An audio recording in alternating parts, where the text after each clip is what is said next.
Hello, I did Chopin's Etude in F minor, opus 10, number 9. This piece was written in 1829, which is during the early Romantic era.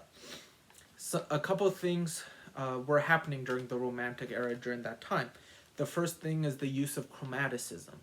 Composers really wanted to use chromaticism instead of writing tonal music. So it went as far as some composers even stopped writing tonal music, and it was completely replaced with chromaticism.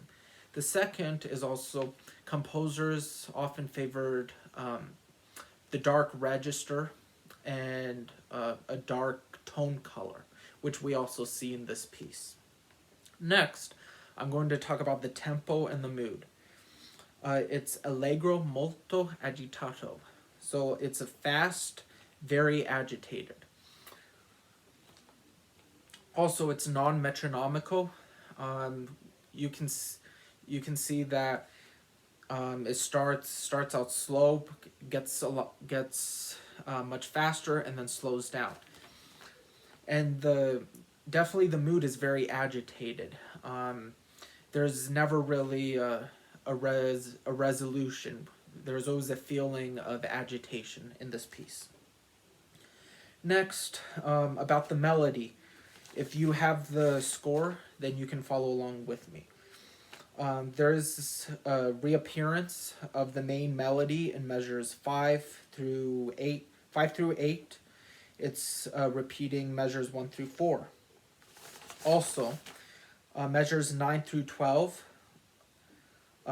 No, sorry. Also, measures 37 through 44 are exactly the same as 1 through 8, but he adds a variation. He puts in trills. And finally, in measure 45, he uses octaves. So it's the same type of melody, but he's using octaves, a different variation.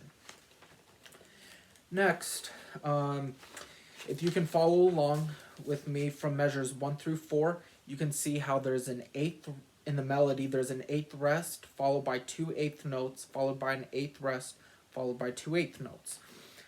So this is how the melody is composed, but as you can see, he resolves it in the next 3 measures. It starts agitating, and then it is continuous, and then he resolves it.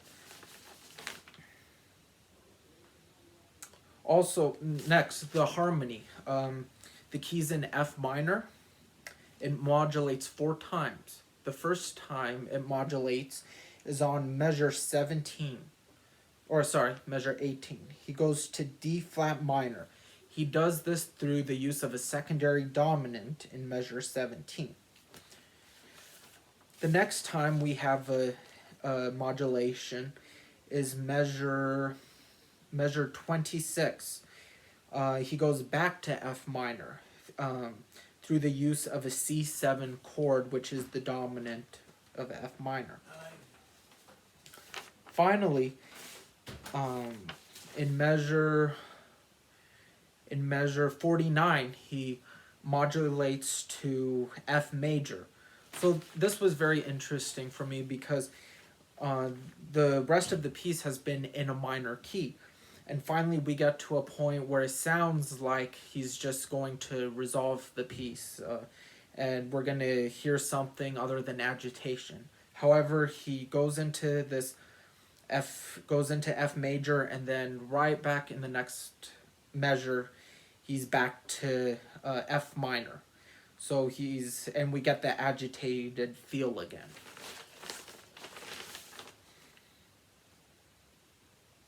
Next, there are 2 German augmented chords in this piece. The first one is in measure 8 and measure 44. Something interesting that really caught my attention with this piece was measures 29 through 32, as well as 57 through 64. So measures 29, you can see in the right hand that he's playing octaves. He's playing this fortissimo, and then he goes into playing the notes repeated but with pianissimo without the octaves. There's definitely a conflict between the uh, forte and the pianissimo. Um, he does the exact same thing in measures 57 through 64.